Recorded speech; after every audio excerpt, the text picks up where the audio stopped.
Olá, boa tarde. Estamos aqui mais uma vez para fazermos juntos o Evangelho no Lar.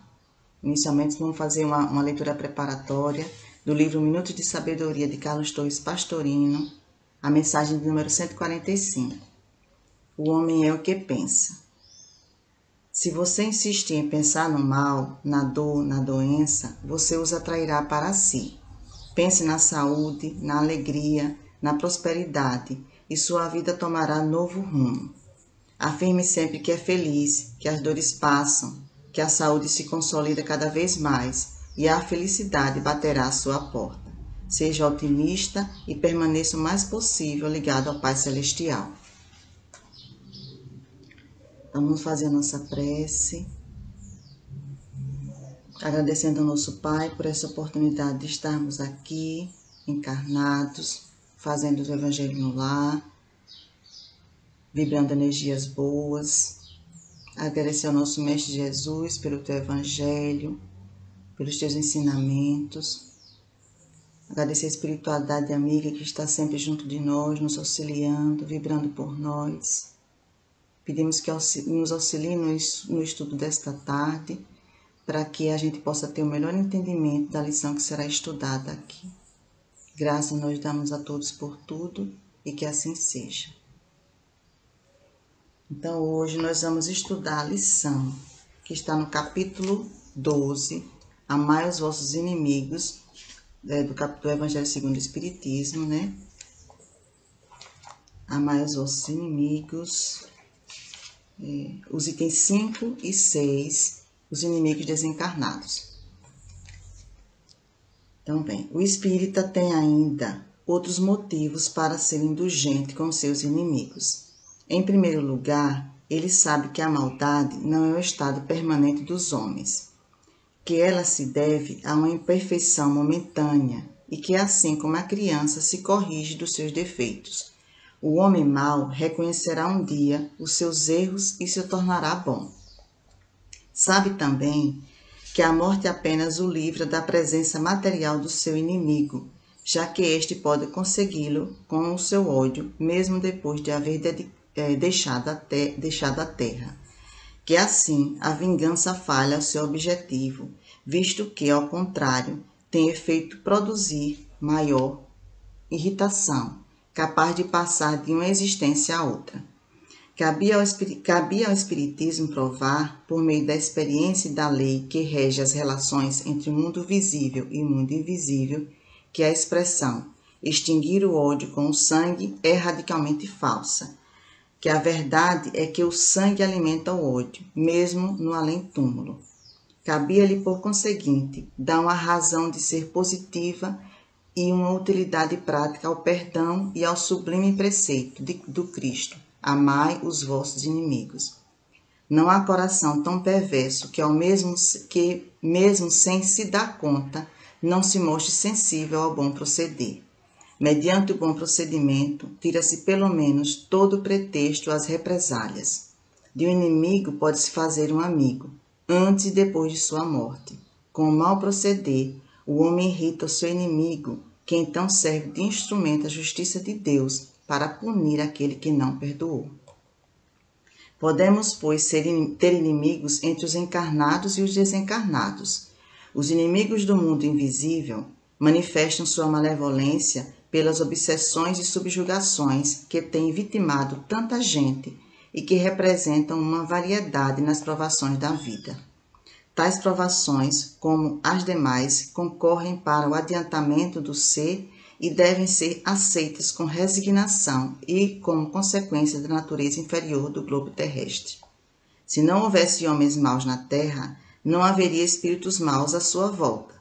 Se, portanto, devemos usar de benevolência com os inimigos encarnados, assim também devemos proceder com relação aos que estão desencarnados. Antigamente, sacrificavam-se vítimas sangrentas para aplacar os deuses infernais, que não eram senão os espíritos maus. Aos deuses infernais sucederam os demônios, que são a mesma coisa. O Espiritismo vem provar que esses demônios nada mais são do que as almas dos homens perversos, que ainda não se despojaram dos instintos materiais, que ninguém consegue aplacá-los a não ser pelo sacrifício do seu ódio, isto é, pela caridade, que a caridade não tem por efeito unicamente impedi-los de praticar o mal, e sim o de os reconduzir ao caminho do bem, contribuindo para a salvação deles. É assim que a sentença, amai os vossos inimigos, não se circunscreve ao círculo acanhado da terra e da vida presente, mas também faz parte da grande lei da solidariedade e da fraternidade universal. Então, nós já sabemos que nós somos seres espirituais, nós somos espíritos e estamos em progresso. Nós não regredimos, nós podemos estacionar, mas não regredimos, nós estamos sempre em evolução. Então, consequentemente, essa última encarnação, ela é a melhor que nós já tivemos, ou seja, nós nas outras encarnações nós fomos mais imperfeitos do que somos hoje. Então, consequentemente, nas existências anteriores, nós praticamos o mal, né? Porque nós fomos criados simples e sem conhecimento. Então, nós com certeza éramos inferiores, né? Então, nós praticamos o mal. Então, nessas nossas existências, nós fomos adquirindo esses inimigos. E esses inimigos, com certeza, eles, para terem esse ódio a nós, eles eram próximos a nós, eram pessoas do nosso convívio. Pode ter sido pessoa da família, pessoa que nós trabalhamos juntos, ou seja, eram pessoas queridas. Então, por que é que Deus permite que esses espíritos que já estão no plano espiritual, eles se aproximem de nós, né? Deus permite para que a gente evolua, para que se faça a justiça divina, como disse aqui no Evangelho, certo? De que forma que se faz isso? Nós como ainda estamos praticando o mal, nós ainda estamos aprendendo, nós estamos evoluindo, mas ainda praticamos o mal, talvez o mal em menor proporção, mas ainda praticamos, nós somos imperfeitos ainda. Então, quando esses nossos inimigos, eles nos localizam, eles se irritam com as nossas atitudes, que ainda não estão de acordo com as leis de Deus, e se aproximam de nós, se ligam a nós, causando problemas de obsessão, ou seja, que na verdade, são as nossas dores. Quando é que nós temos as nossas dores? Quando nós nos desviamos das leis de Deus. Ou seja, nós ainda praticamos coisas que não são boas, esses nossos inimigos se aproximam e nos forçam a seguir os ensinamentos de Jesus. Mas é a doutrina espírita que vem nos esclarecer desses nossos inimigos, que nós somos espirituais, e vem nos esclarecer como nós devemos proceder, ou seja, praticando o bem, fazendo sempre o bem, independente de quem seja, nós com certeza vamos nos desvincular desses nossos inimigos, que no futuro eles vão ver que como nós mudamos o nosso procedimento, se tornarão até nossos amigos, né? Então, assim, no livro eu gosto também de seguir o livro Vivendo o Evangelho, ditado pelo Espírito André Luiz, psicografia de Baduy Filho, referente a essa mesma lição, os inimigos invisíveis. São várias as circunstâncias em que inimigos invisíveis te perturbam a paz no caminho.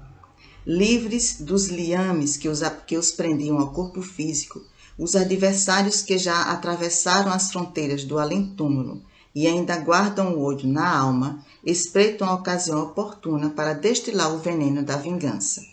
Além da atuação direta quanto a sintonia permite, gerando estados obsessivos de subjugação, com transtornos mais ou menos graves de comportamento e da mente, outras situações são provocadas para atingir o desafeto de maneira indireta no meio em que vive.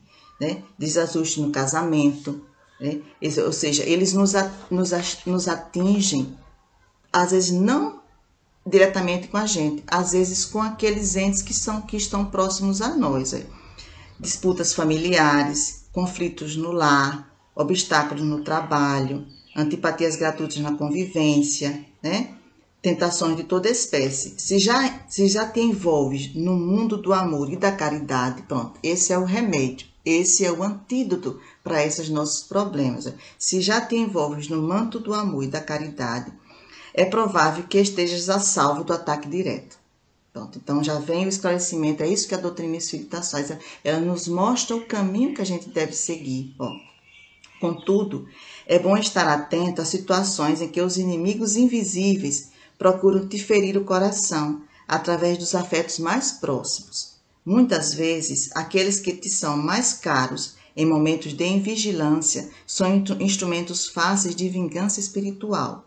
Nessas condições, mobiliza todos os seus recursos que acumulaste no aprendizado do Evangelho, né?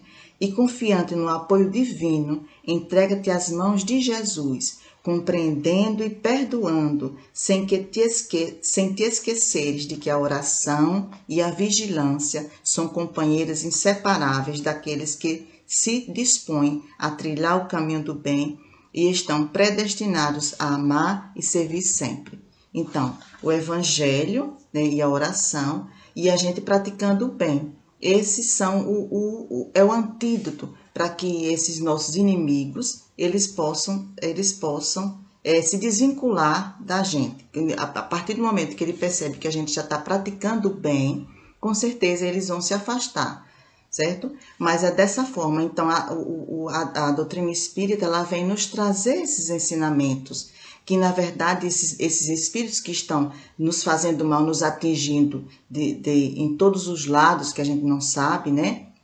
Então esses problemas que a gente tem pode ser causado por esses inimigos que a gente fez, ou seja, porque também nós não fomos bonzinhos, nós fizemos o mal. Se eles estão com essa raiva, então foram erros recíprocos, mas que precisa ser interrompida essa cadeia, onde a gente está assim ligado um ao outro.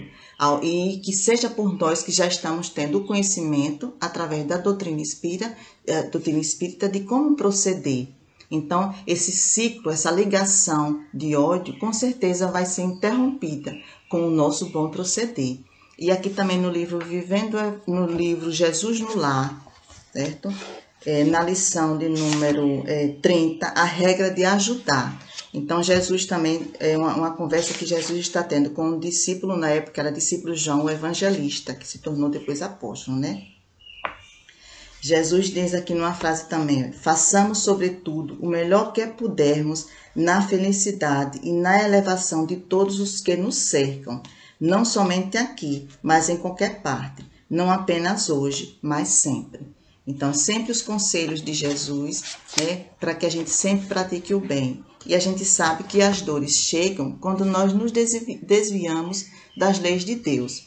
Ou seja, se alguma dor chega para a gente, então a gente observa essa dor, né? O que é que essa dor está querendo me mostrar? Se foi alguma coisa que eu fiz de errado. Então, que a gente sempre pratique o bem, cultive os bons pensamentos, os bons sentimentos e praticando o bem a todos aqueles que nos cercam, mesmo aqueles que nós consideramos nossos inimigos. Então, essa é a lição de hoje, né? Que a gente possa pôr em prática essas lições que a espiritualidade traz para nós, né? Devido a essa importância que a gente tem da gente evoluir. Se a gente tiver um olhar, uma visão diferente, a gente vai perceber que, na verdade, esses estados que a gente fica de obsessão são oportunidades que a gente está tendo para a gente evoluir. Né? Porque assim, identificando esses defeitos em nós, nos corrigindo, praticando o bem, com certeza a gente vai dar um passo na nossa evolução, que é ou seja, uma oportunidade que a gente tem de crescimento. Então a gente agradece pelos ensinamentos que a doutrina espírita traz para nós. Então vamos fazer a nossa prece, agradecendo ao nosso Pai por essa oportunidade de aprendizado, ao nosso Mestre Jesus pelas suas mensagens amorosas, à espiritualidade amiga que nos envolve com seu amor, né? Aproveitando esse momento que estamos vibrando energias positivas, energias amorosas, que essas nossas vibrações possam chegar até aqueles nossos irmãos mais necessitados.